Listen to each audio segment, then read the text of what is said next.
What's up, everybody? Welcome back to the channel. I am Power Sports Steve. Today we are at again Extreme Power Sports in Opelika, Alabama. Today we're going to look at some Polaris Slingshots. If you haven't seen the Polaris Slingshot, you've probably been living under a rock. A lot of people think it looks like the Batmobile coming down the road. You get a lot of looks at a Slingshot. If you have never driven one, you should definitely come by the shop. You can take any of these out for a drive. We've got S's, we've got SLs, we've got R's, we've got SLRs, we've got, I don't know, a whole lot of Slingshots in stock. So this is a 23 model, R model, all right? This is an automatic. We do have the excursion top on it. That's an add-on that we've added. There are multiple tops, tons of accessories that you can get for these things. I mean, the sky is the limit. If you want to spend, you know, thousands upon thousands of dollars, you can do so dressing these things up. You've probably seen them driving down the road, lights everywhere, speakers galore, having a good old time. There's a bunch of slingshot clubs in the area. They put on a lot of good shows. Again, 23 R model. This is the graphite. They call it kind of a matte finish almost on the paint. It's got the blue graphics on it, got the blue cage on it. Super nice looking vehicle. Wheel on the back is a 305 30/20. Super wide. I mean, just really looks good hanging off the back. You probably don't know this, but it is a belt drive.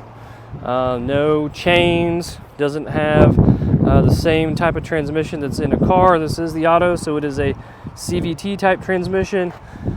No gears per se in the transmission.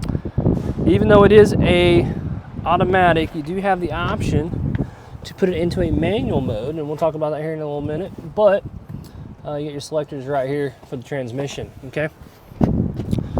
So real quick, again, I mentioned that there's an S, an SL, SLR, and an R currently. We put the excursion top on it. That's what this is. There's the sling shade, which is the hard fiberglass top that kind of is split in the middle and has doors that kind of pop up on each side. That's an option. This one comes with the tinted windscreen, which is nice. Like this look a lot better. Ours come with the vented hood.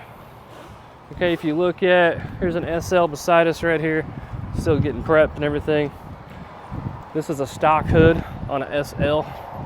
You can see way better looking hood on the R model from the factory. The hood on the design center through Polaris, if you put a hood on, I think this hood's like 2,500 bucks roughly. Into that, but roughly 2,500 bucks. Also on the R model, you get different seats, of course. Each model has kind of its own trim package, if you will. It says R in the seat. It's got the extra bolstering in the seats, which is nice. The seats do slide. Okay, I'm going to slide this up, so give me a second here. And maybe I won't slide it, because I can't do it one-handed. There's a lever right here that will lift the seat, or I should say slide the seat forward. So as you can see, the seat is slid forward. You do have storage compartments in the back. There's enough room in here to put a helmet, put the wife's purse, whatever you need to put in there. Just kind of pop it open, and there you go. A lot of people, of course, are filling these up with speakers and all kind of other good stuff. Totally up to you, of course. It does have a console as well. Put a bunch of stuff up in there that is lockable. All the storage on this thing is lockable, which is nice. Well, I shouldn't say all. The little center console thing right here is actually not lockable. And we just had the key stuff in there. Good enough to put your phone, wallet, that stuff right now. Of course, seat belts. If you look up under here, it's kind of hard to see.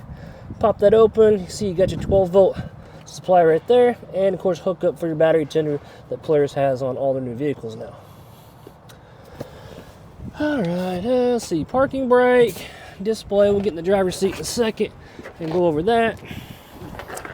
Everything's waterproof. A lot of people ask, can this thing get rained on? Absolutely. It's made to be out in the weather.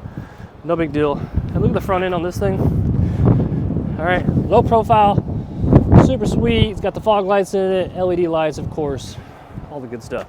Hood latch is now up in here, which is nice, okay? Did not always be that way. It used to be a little bit different and a little bit more of a pain in the butt to open, but they have since changed that over the last couple years. All right, let's hop on the inside. And there's not a ton of room in these, but there's enough room. All right, I'm 6'3". I think I've told you all this. I'm about 230 pounds. Plenty of room for my feet. I mean, I can almost get my legs fully stretched out if I want to. Go behind the pedals there. Foot on the brake to start. Once I put the foot on the brake, you'll see that it comes alive. It knows that I am in here now. It detects the key, of course. If you don't have the key, there is an ability to put a passcode into the screen so that you can start the vehicle.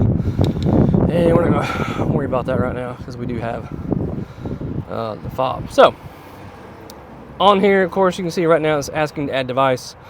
You can hook up your phone, so you have Bluetooth, of course.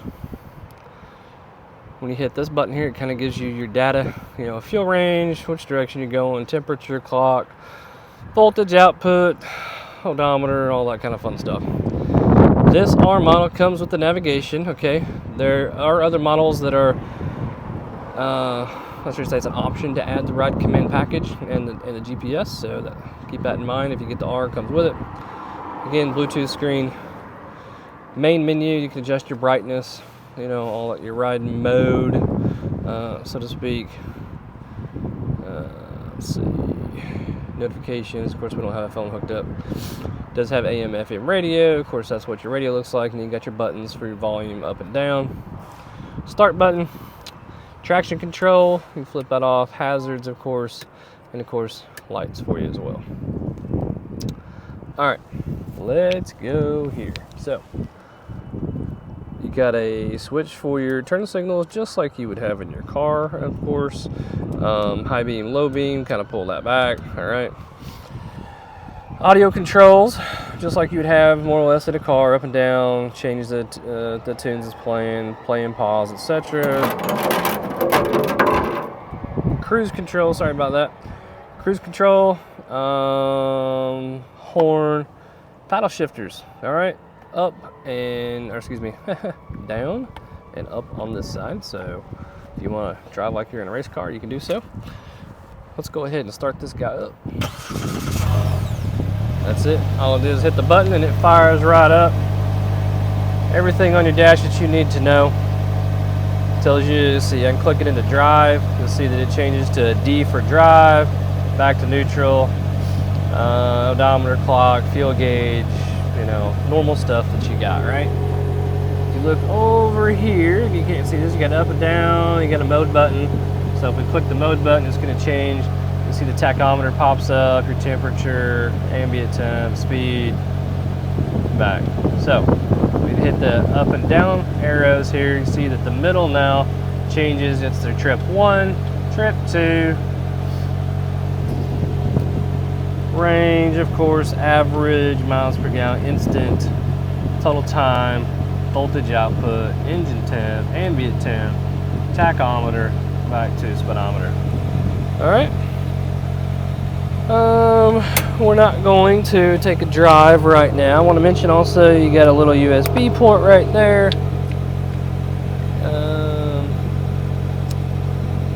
Rockford Fosgate audio system. Did not mention, it's mentioned it had audio. Did not mention about anything about the Rockford Fosgate. Let's see what this thing maybe sounds like here if we get a little output on the radio. And why am I not playing? Let's go to... Alright, let's change this up. There we go.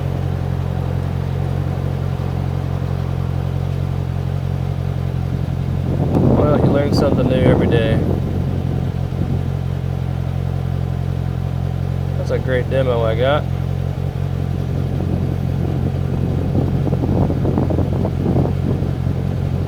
I don't know if it's picking up a headset. It might be picking up a headset for some reason. I don't know why, if somebody's been in this thing. That might be why it's not playing. It might be picking up a headset. So we're going to ignore that. I mentioned that it had the paddle shifters on it, right? So make sure that you put it into the manual mode. That's going to make the paddle shifters active. I will say, this is just me kind of picking at this vehicle. To me, the manual is more fun to drive. The automatic, it kind of lags in the shifting, I'm gonna say, especially if you're kind of driving it a little more spiritedly, if that's a word. The manual just allows you to kind of have more control Of course, a lot of people don't want to shift gears, so that's understandable. Mirrors are all fully adjustable. Of course, you got seat belts. I think I mentioned that earlier. And that's about it in a nutshell. Folks, appreciate you watching the video. And this thing's really hard to get out of. If you like the video, thumbs up would be great. You want to see something else on the videos, let us know. And real quick, if you're still watching, maybe I can just kind of walk around the other models. Again, I mentioned we have an SL. This is the gray. This is kind of your mid-grade. This is, so to make an S, which is your base model. And I have an S right here. This is what this is. Then you have an S with Tech. Tech's going to have the radio package, doesn't have the backup camera, but has the radio package and the windscreen on it. SL is going to have the radio package with the backup camera on it, and of course a windscreen on it that's not on this vehicle. And then there is an SLR model, which is this guy. Different seats than the R, but you have the bolstering and all on it. Really kind of a nicer seat than kind of what is in the SL. All right. And then the SL has seats similar to what's in the S and the S Tech. All right. And fully customizable. So, I mean, you guys can make these your own. I'll be back. All right. Bye, Josh. Go ahead.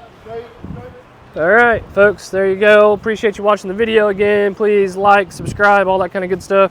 We actually have a big slingshot ride coming up March 16th. Slingshots, spiders, Rikers, all that. We're going to go up to Mount Cheehaw here in the state of Alabama. Have a whole bunch of people coming up for it. Really excited about that. And thanks again for watching. See ya.